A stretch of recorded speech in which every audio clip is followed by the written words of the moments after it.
Queue న్యూస్లో పనిచేయటకు senior video editors కావాలను సంప్రదించవలసిన నెంబర్లు 8688960884. ఇక మొత్తం మీద భారత్ గుండె పగిలింది.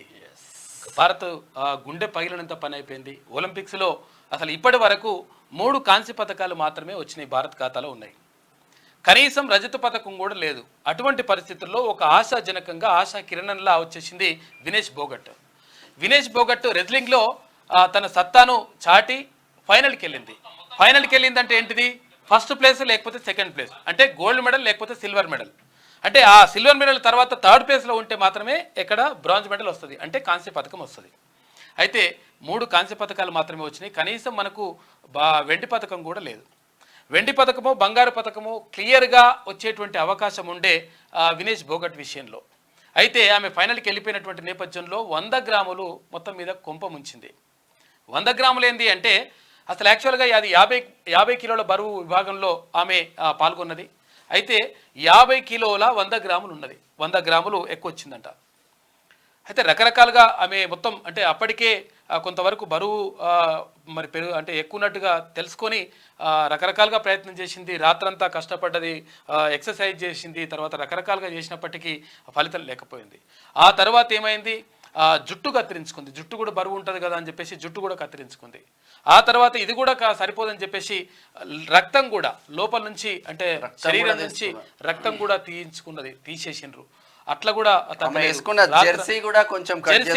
జెర్సీ డ్రెస్ ఉంటుంది కదా, ఆ డ్రెస్ కూడా బరువు ఉంటుందేమని చెప్పేసి అది కూడా కొంతవరకు కట్ చేసుకుంది. ఏది ఏమైనప్పటికీ భారత్కు నిజంగా నిరాశ ఎదురయ్యింది. ప్రధానమంత్రి నరేంద్ర మోడీ కూడా దీనిపైన స్పందించిండు. అది ఎవరు నువ్వు ఛాంపియన్లకే ఛాంపియన్ వినేష్ భోగట్, ఎట్టి పరిస్థితుల్లో నువ్వు నిరాశ చెందొద్దు అని చెప్పేసి ప్రధానమంత్రి కూడా ఆమెకు భరోసా ఇచ్చిండు.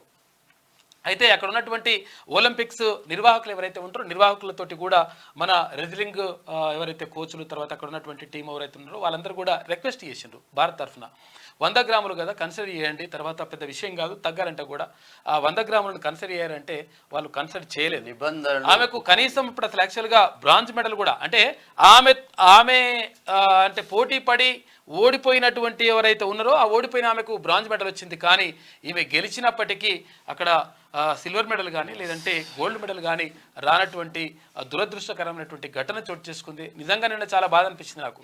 అంటే అక్కడ చిన్న చూసినప్పుడు అంటే ఒక అసలు యాక్చువల్గా మనకు గోల్డ్ మెడలే రాదు, ఇక రజత పథకం కూడా లేనటువంటి పరిస్థితుల్లో ఆమె అనూహ్యంగా మంచి పోటీ ఇచ్చి తర్వాత ఫైనల్కి చేరుకుంటే ఫస్ట్ సెకండ్ ప్లేస్ వస్తుందని చెప్పేసి అనుకుంటే మొత్తం కూడా అనర్హత వేటు పడడంతో నిరాశ ఎదురైంది. ఇది చాలా బాధాకరమైనటువంటి విషయం.